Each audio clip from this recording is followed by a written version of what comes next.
বিসমিল্লাহির রহমানির রহিম। আসসালামু আলাইকুম সম্মানিত বন্ধুগণ, আজ একটি বিষয় আপনাদের মাঝে শেয়ার করতে যাচ্ছি। শেয়ারটি হচ্ছে, এবছর অনেক দীর্ঘ সময় ধরে বর্ষাকাল ছিল, বৃষ্টি হয়েছিল, গরম প্রচুর পড়েছে।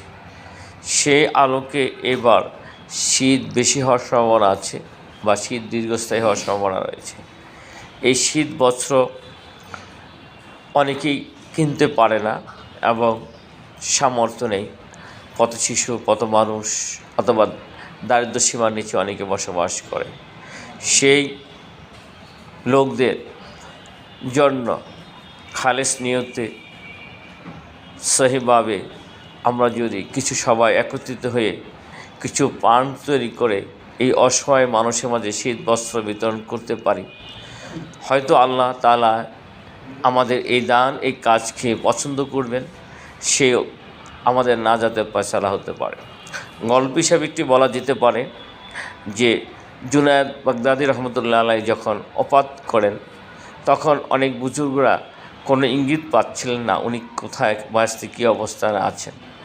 এক বুজুর্গ তখন স্বপ্ন দেখলেন যে উনি খুব ভালো একটি অবস্থানে আছেন এবং জান্নাতের উচ্চ মাকামে তিনি অবস্থান করতেছেন। ঠিক ওই মুহূর্তে জুনায়েদ বাগদাদীকে ওই বুজুর্গ বলতেছেন, আমরা তো আশা করেছিলাম আপনি এমনই থাকবেন, যে আপনি অনেক আমল করেছেন, অনেক আল্লাহ তাআলার খুব সান্নিধ্যে ছিলেন, অনেক ইবাদত আপনি করেছেন।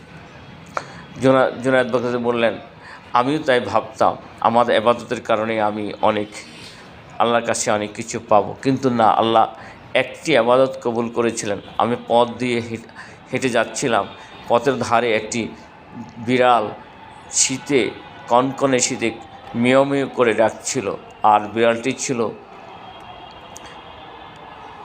ময়লা ধুলাবালিতে আচ্ছন্ন করত।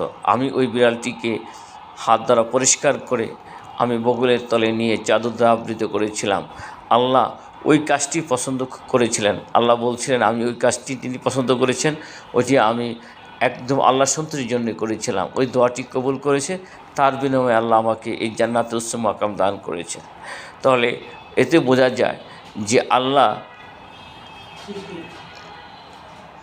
খালেস নিয়তে, যে আল্লাহ সৃষ্টির জীবের জন্য যদি নিয়ত করে খরচ করা যায়, তাহলে আল্লাহ তা পছন্দ করেন।